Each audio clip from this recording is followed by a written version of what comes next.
This 10-minute workout combines some rope flow and some primal ground movements. We're going to warm up with 50 jumping jacks. If you're following along with me, just make sure you have enough space where you could take about 8 to 10 steps with our animal crawling movements, which will also be a good amount of space if you want to try some traveling in the rope flow drills by adding in some footwork. Feel free to save this video and add it to your favorites so that you can come back to it and repeat the workout anytime. We're going to do each movement for 1 minute, and then we'll take about a 10-second rest in between of our exercises. Let's finish up these last few jumping jacks, and then we will start off with the rope in hand. If you're new to rope flow, this routine is going to be great for beginners as well as if you are new to primal movement. All right, let me dig into my pocket here and get the old gym boss started. We're kicking off round 1 with some overhand figure 8s. And basically that is just making an X in front of the body with our rope. A good focus here is the shifting of the weight from foot to foot. So when the rope goes to the left side of the body, you want to shift your weight into the left foot. And when the rope flows to the right side of the body, we shift our weight to the right foot. If you're feeling good with the shifting of the weight, then you can play around with traveling forward and back.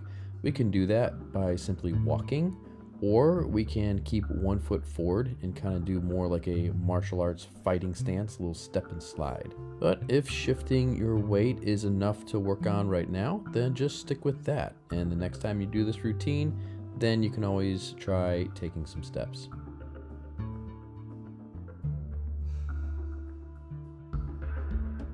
Alrighty, let's go ahead and drop the rope, take about a 10-second rest, and get ready for our first crawling locomotive.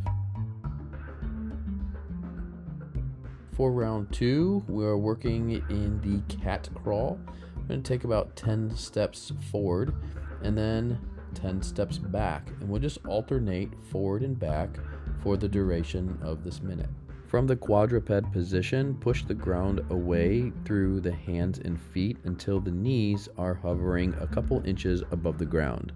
Using contralateral motion, which is opposite hand, opposite foot, take small, slow steps forward and back. What I love about the crawling patterns like this is that they engage the entire body, from the hands and the fingers all the way up into the shoulders, down the spine, into the core, the hips, the quads, the hamstrings, all the way to the foot and the toes.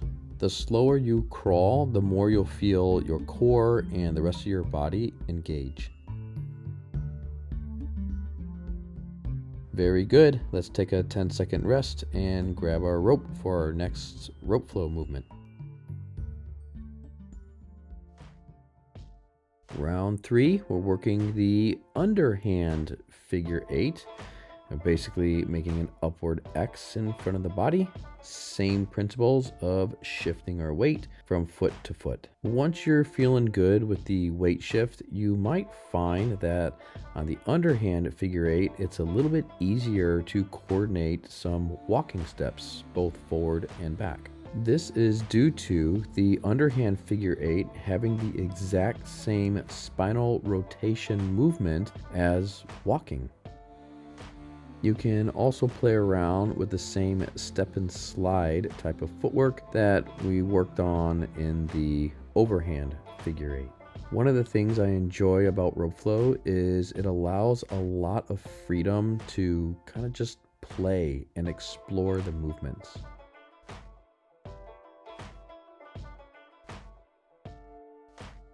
Sweet, let's take a 10-second rest and get ready for our next crawling pattern.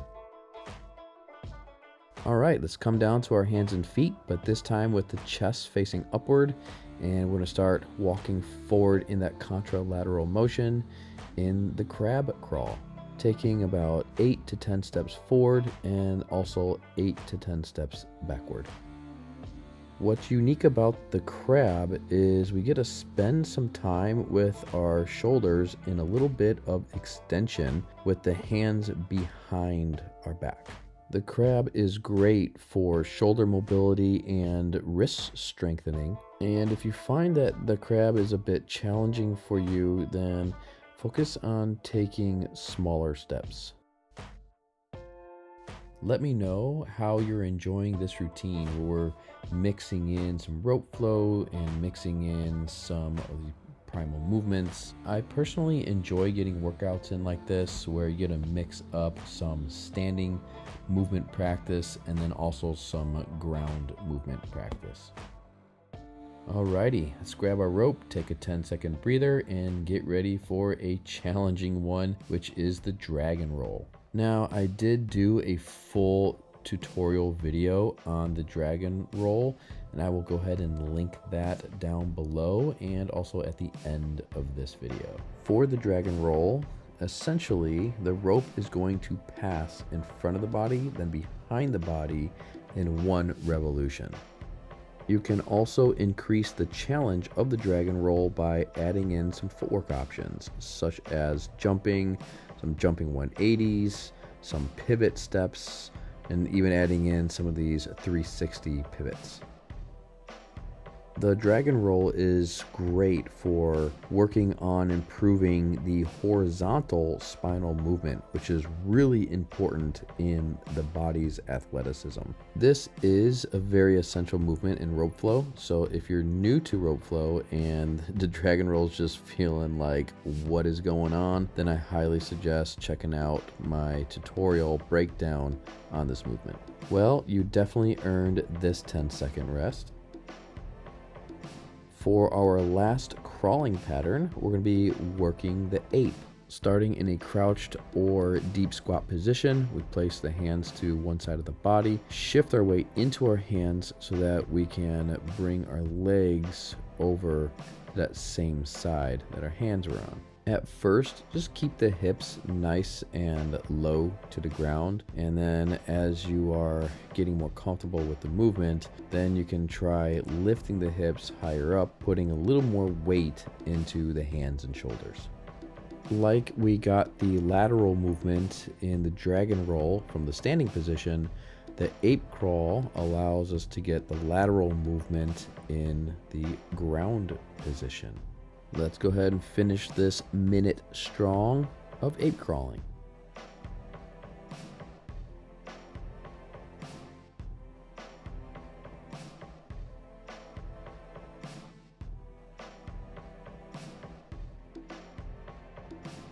Nice work there. We've got one more round of some rope flow.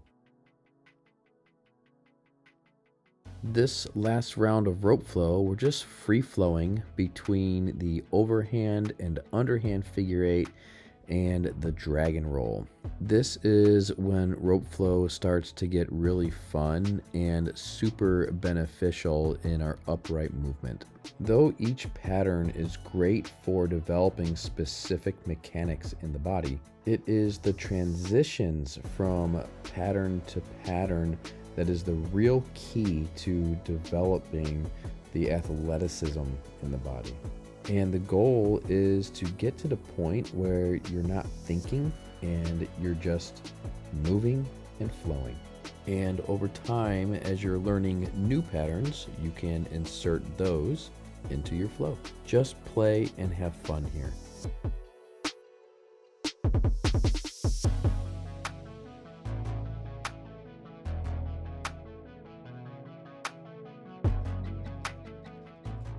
Awesome. We've got one more round to complete this workout.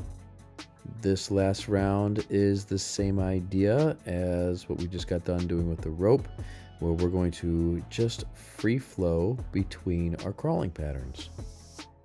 So there's no wrong way to really do this workout. You get to just play around and be explorative and see how many different ways that you can transition from movement to movement. Every time you do a free flow round or entire movement session like this, each one is going to be different. And I think that's really cool, as it gives a lot of space to explore and be creative and just kind of make it your own practice and find and create your own way.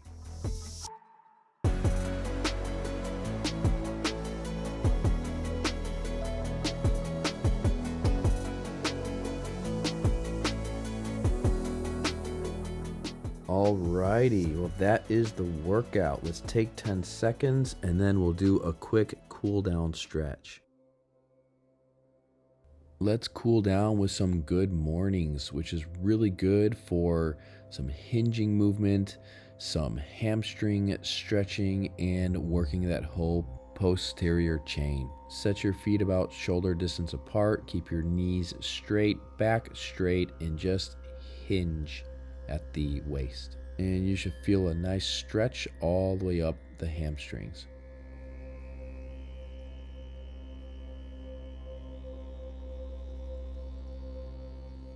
All right, we'll get a few Jefferson curls in so we can get a little bit of rounding of the back in. Bring the feet together, and as you fold forward, allow the spine to flex and round. It's okay if you cannot touch the ground, just go as low as feels good to you. Good mornings and Jefferson curls are two movements that I've added into my daily practice as of current, and I've been just doing a set of them in the mornings, in the evenings, and throughout the day, just as little movement breaks. Hey, thanks so much for joining me in today's workout routine. I hope that you enjoyed it. If you did, then hit the thumbs up button and let me know down in the comments. And if you're brand new to Back to Primal, then hit that subscribe button, hit that bell. That way you don't miss any upcoming workouts and training sessions that I want to share with you. And feel free to share this routine, this video, the knowledge with anybody in your life that you feel can use it. And until next time, keep on moving and keep on flowing. Alrighty, see you later.